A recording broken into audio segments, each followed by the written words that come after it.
The Sword of God. Part 1, Prologue and the First Journey. The wind howled across the battlements of Hallowford Keep, carrying with it the scent of burning villages. In the distance, the horizon glowed a deep, unholy red, the light of fires that had not been kindled by human hands. It had been only 2 years since the first breach, 2 years since the demons had spilled from the abyss, a tide of shadow and flame. Kingdom after kingdom had fallen, not always by the sword, but by honeyed lies whispered into mortal ears. Rulers were promised wealth to fill their treasuries, power to bend their enemies, or immortality to cheat death. And far too many had taken the bargain. But in the western marches, there was one who stood apart. Sir Alaric of the Sacred Order was a knight of uncommon resolve. He feared neither claw nor steel, neither death nor devil. The only thing he feared, truly feared, was the one whose hand had formed the heavens. His armor bore the white cross of his order, but the greater seal was invisible, the fire of faith that could not be quenched.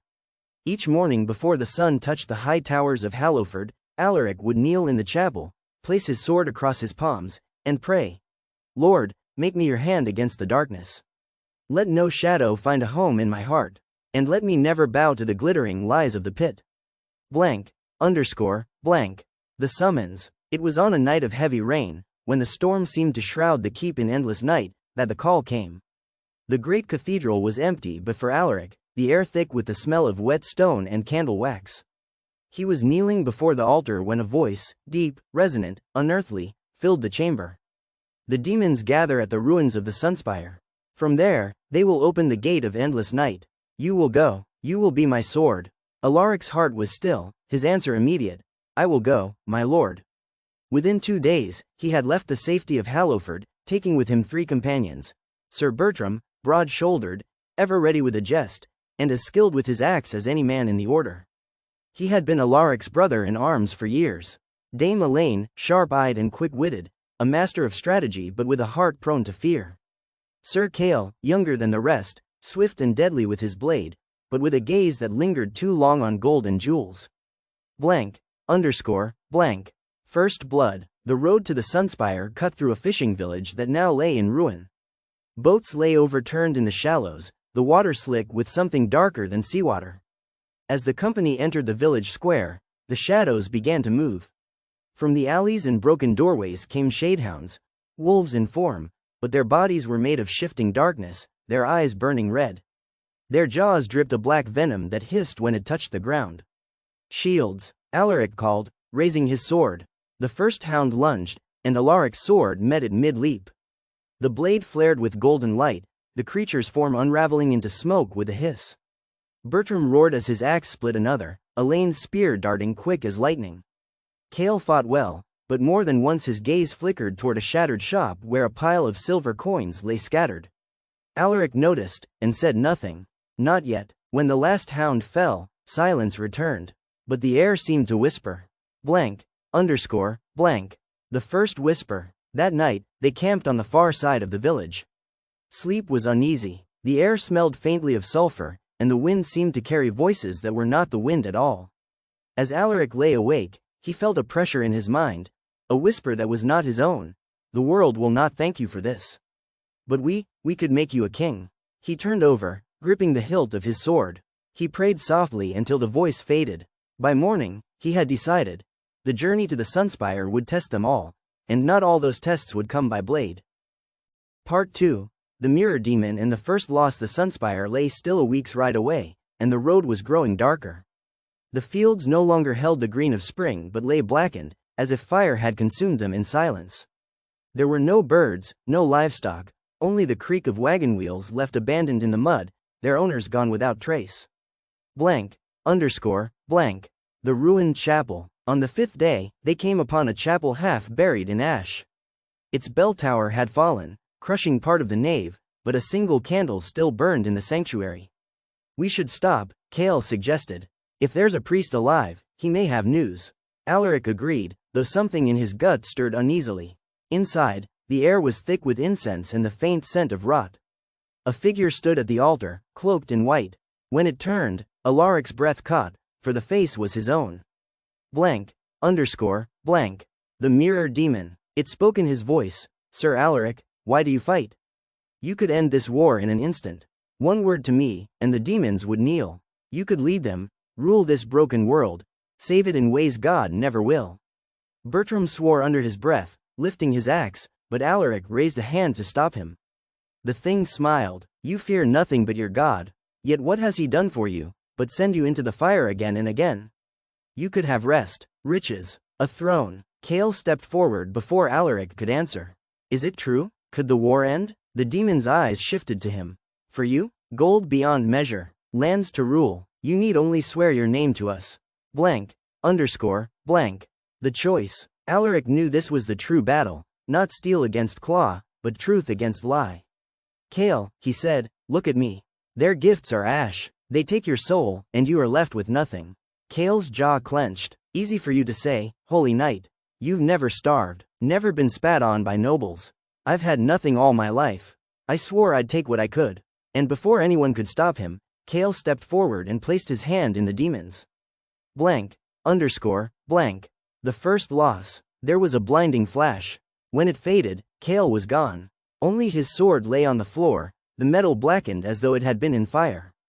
The demon laughed, a sound like breaking glass, and vanished. Bertram punched the wall hard enough to draw blood. We should have killed it when we had the chance. Alaric knelt by Chaol's sword, picking it up. No, that's what it wanted, for us to fight in rage. This is the cost of the war we fight.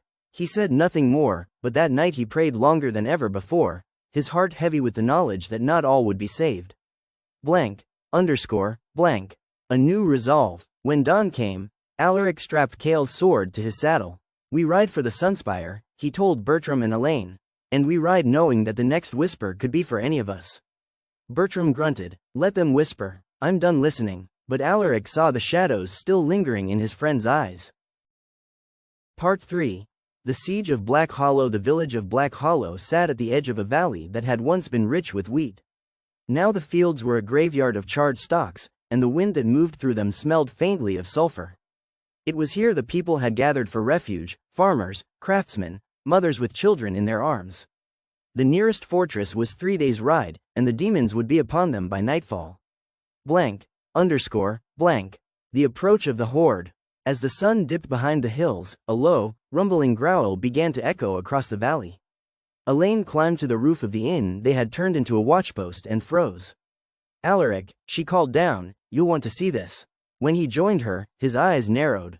From the tree line, black shapes emerged, at first a few, then dozens, then hundreds. Armored brutes marched in formation, their weapons jagged and cruel. Overhead, leathery winged flyers swooped in restless circles, their screeches rattling the windows. And leading them, riding a beast that looked stitched together from corpses, was a figure in crimson armor, a demon captain. Blank. Underscore. Blank. Preparing the defense. They had no walls, no gates, only a few wagons to form a barricade at the main road. Alaric organized the villagers into defensive lines, arming them with whatever they could carry, spears, pitchforks, even kitchen knives. Bertram moved among them, barking orders. He fought hard to keep their spirits up, but when Alaric caught his eye, there was a tension there, the same as in the chapel when Chaol had fallen. Blank. Underscore. Blank. The first wave, the enemy struck like a hammer. The brutes hit the barricade with such force that the wagons shuddered. Claws scraped against wood, arrows whistled from the rooftops, and the air was filled with the clash of steel and the screams of the wounded. Alaric was everywhere at once, pulling a wounded boy to safety, striking down a demon that had vaulted the barricade, rallying the line when it threatened to break. Bertram fought like a man possessed, his axe cleaving through armor and bone. But his rage was raw, unmeasured, and dangerous. Twice Alaric had to block a blow meant for an enemy that nearly struck an ally. Blank. Underscore. Blank. The captain's temptation. As the second wave fell back, the demon captain rode forward. His voice carried unnaturally far, cutting through the noise of the battlefield. Sir Bertram, it called, I have seen your fury. Service, and you need never fight another hopeless battle. I will give you the power to end war itself, and the gold to live as a king. The words hit Bertram like a physical blow. He froze, axe in hand. His eyes flickered, not with agreement, but with a dangerous curiosity. Alaric stepped between them, his sword raised. He's lying, Bertram, it's all ash and chains. The captain smiled. Perhaps. But ask him, Alaric, how many times has your God answered when you cried out? And how many times has he left you to fight alone? Blank, underscore, blank. Holding the line, the next wave came before Bertram could answer. The two knights fought side by side again, but Alaric could feel the change. Bertram's strikes landed harder, but his guard was slow. His mind was elsewhere. When dawn finally came, the demons withdrew. Black Hollow still stood, but the cost was high, 12 dead, many more wounded. As they buried the fallen, Bertram spoke quietly to Alaric. I'm tired, brother.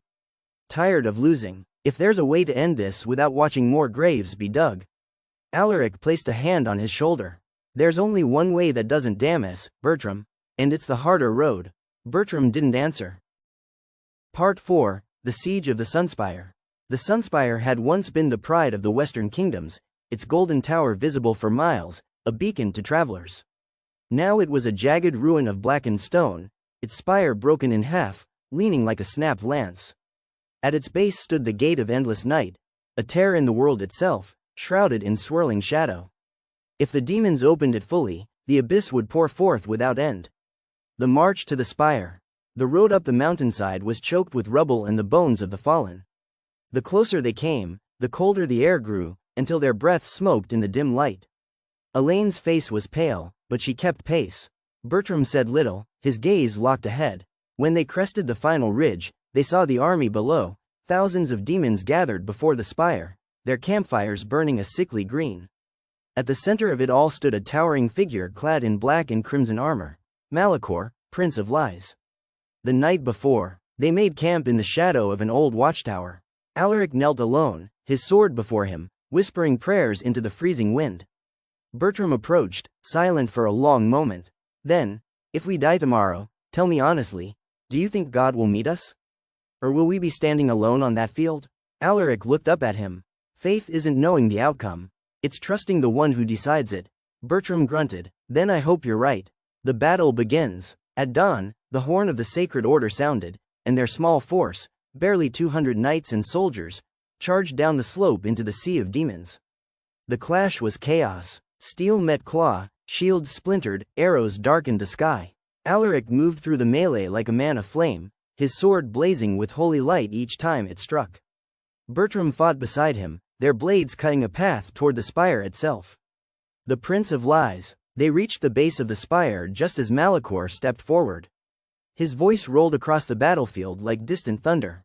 Sir Alaric, he said, you fight for a master who does not even speak to you.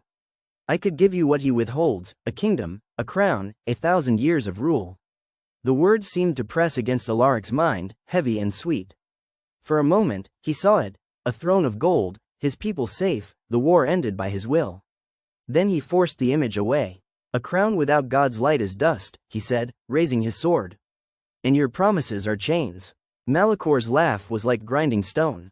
Then you will die as a fool. The duel, the fight was like nothing Alaric had faced before.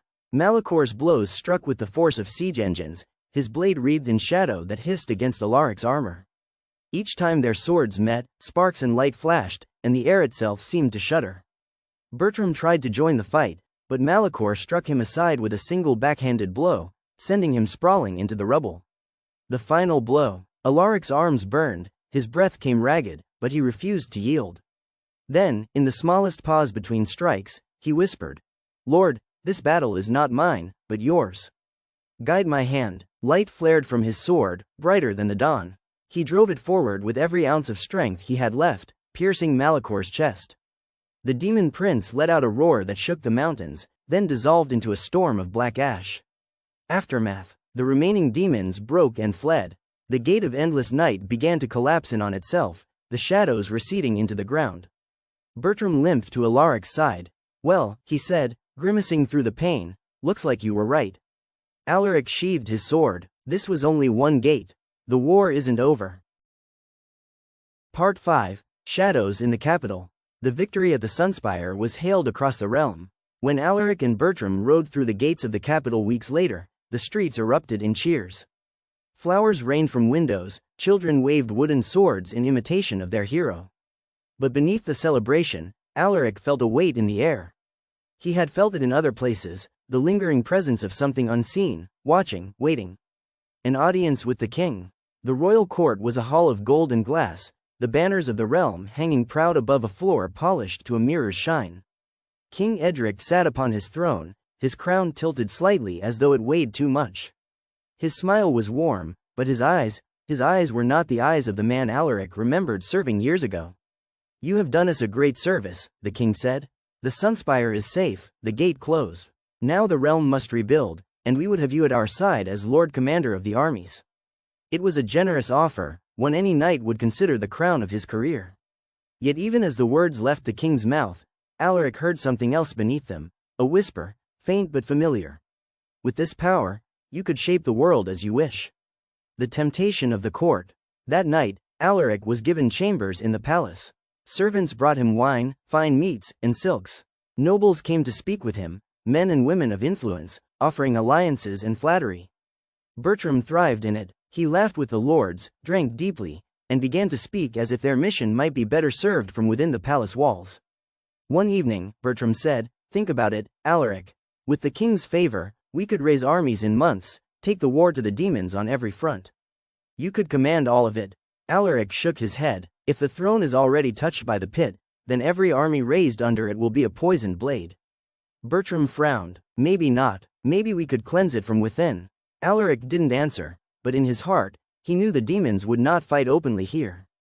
This was their ground now, and they would play a long game. The departure. The next morning, Alaric went to the king and bowed low. "My king, I cannot serve in your court.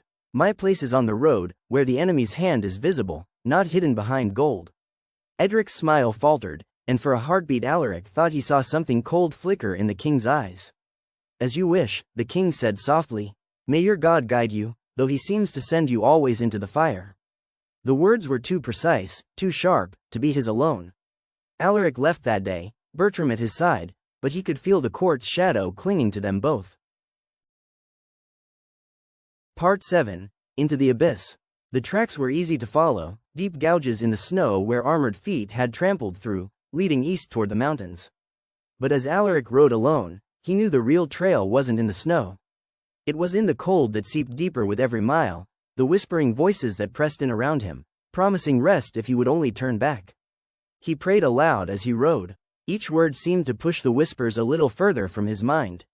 The Gate of Thorns. By the third day, the path ended at a great chasm. Across it stretched a bridge of twisted roots and jagged bone, leading to an archway blacker than any night, the Gate of Thorns. At its base stood a sentry demon, its body like burned iron, eyes glowing faint red. "You may pass," it rasped, "but the toll is a memory. A precious one. Give me the face of the one you love most, and you will walk across without pain." Alaric's grip tightened on his sword. For a heartbeat, his mind flashed to his mother's smile, his father's laugh. The small moments he kept close to his heart. "My memories are not mine to give," he said. "They were gifts from God, and you will not have them." One swift strike and the sentry fell, vanishing into smoke. Alaric stepped onto the bridge without looking back. The wastes beyond, the abyss wastes, were a nightmare made flesh. The ground was cracked and bleeding molten light, and the sky churned with shapes too vast to name. At times, Alaric swore the shadows moved against him, only to vanish when he turned his head. Every few steps, the voices came, this time in Bertram's voice. "Turn back, brother. You can't save me. You'll only die here." But Alaric pressed on, praying until the lies faded to murmurs. The fortress of Varazoth. At last, atop a ridge of black stone, he saw it, a fortress of jagged towers stabbing into a sickly red sky. At its highest wall, bound in chains of living shadow, stood Bertram. The gates opened, and Varazoth himself stepped out. His armor was darker than midnight, his eyes like burning pits. "You've come far, knight," the demon lord said, "but your journey ends here. He is mine." Alaric raised his sword. "Then I've come to take him back." The demon's bargain. Varazoth gestured to Bertram. Ask him. Ask if he even wishes to be saved." Bertram's voice came raw, almost desperate. "Alaric, go. I chose this. They've given me the power to end the war. Your God would let it burn forever, but I can stop it." The demon's claws rested lightly on Bertram's shoulder. "Strike me down," Varazoth said, "and he dies with me. Spare me, and I will set him free to serve me willingly." It was a trap, either choice poisoned. God's whisper. Alaric closed his eyes, shutting out the demon's voice, Bertram's pleading, even the sound of his own heartbeat. And in the stillness, a whisper came. Truth cuts deeper than steel. When he opened his eyes, he lowered his sword, not in surrender, but in refusal of the terms. You can bind his body, poison his mind, but you cannot own his soul unless he gives it. And I will cut away every lie you've wrapped him in. The fight. Vorotsov's roar shook the ground. He struck first, his blade like a slab of night. The clash was deafening, sparks, flame, and light bursting with each blow. Alaric's strikes found the chains holding Bertram as often as they struck the demon, each one weakening the shadows that bound him. At last, with a cry that seemed to shake the very air, Alaric's sword pierced Vorotsov's chest. Light erupted from the wound, and the demon's form began to unravel. The choice. The fortress shuddered. Bertram stumbled forward, his chains falling away. His eyes were wet, from fury, or shame, Alaric could not tell. You're free, Alaric said, holding out his hand. Bertram hesitated. I don't know if I deserve it. None of us do, Alaric replied. That's why it's grace. Slowly, Bertram took his hand. Part 8, The Last Stand. Snow fell over the plains like drifting ash. The war was almost over, but the enemy was not yet broken. What remained of the demon host had gathered before the fortress of Stonewatch, the last barrier before the heartland. Alaric and Bertram rode at the head of a small force, veterans, priests, and a handful of knights from the order. The men followed not because they believed they could win, but because they believed in the man who feared nothing but God. The enemy's offer. On the eve of battle, a lone demon approached under a flag of truce. Its voice carried unnaturally through the cold. Sir Alaric, the Lord of the Abyss offers you this. Walk away, and every soul in Stonewatch will be spared. Bertram muttered, it's a lie. They'll burn it no matter what. Alaric stepped forward, his voice steady. Tell your master. The city stands, and so do we. The demon's smile was thin. Then you will see what true ruin is. It turned and vanished into the snow. The night before, in the barracks, Alaric knelt in prayer, the cold stone biting at his knees. Bertram stood nearby, silent. You still believe he'll come? Bertram asked. I believe, Alaric said, because he's never once left me in the dark without giving me enough light to take the next step. Bertram nodded slowly. Then let me stand beside you tomorrow, not because I'm worthy, but because I must. The siege. At dawn, the ground shook under the march of the demon horde. The sky blackened with winged beasts, and the walls rang with the impact of siege engines. The defenders fought with desperate courage. Alaric moved along the ramparts like fire given form, his sword spilling light into the darkness. Bertram was a wall of steel beside him, cutting down any who came close. But then the ground split open at the gate, and Varazoth reborn rose, wings aflame, eyes burning hotter than before. The breaking point. Vorotsov's first blow sent Alaric crashing across the courtyard. Armor dented, breath ragged, he struggled to rise as the demon loomed. You can't win, Varazoth said. Even you will break. Every man has a price. Alaric whispered through bloodied lips. Lord, if ever I needed you, it is now. God's deliverance. The world went silent. Snow froze in the air. Then, a light, pure and fierce, broke through the clouds, spilling over the walls and onto the battlefield. The demons screamed, their forms unraveling under its touch. Alaric felt strength flood his limbs, his wounds sealing as if they had never been. His sword blazed brighter than the sun. The final strike. He met Vorotsov's next charge head-on. Bertram joined him, their weapons moving in perfect unison. Two brothers, once divided, now as one. Every strike of Alaric's blade burned with truth. Every swing of Bertram's axe shattered the shadow's hold. With a final cry, Alaric drove his sword through Vorotsov's chest. The demon's roar shook the fortress, and then he was gone, dissolved into nothing. Aftermath. The remaining demons fled, scattered like smoke in the wind. Snow began to fall again, softly, as though the heavens themselves were covering the scars of war. Bertram leaned on his axe, breathing hard. You prayed, he said quietly. And he answered. Alaric smiled faintly. He always does. Sometimes we just don't hear it until the last moment. Epilogue. The sword and the silence. Stonewatch held. The heartland was safe. For now, the war was over. But Alaric knew darkness would rise again. It always did. Still, he rode on, Bertram at his side, not for glory, not for gold, but because the light was worth following, even through the deepest night.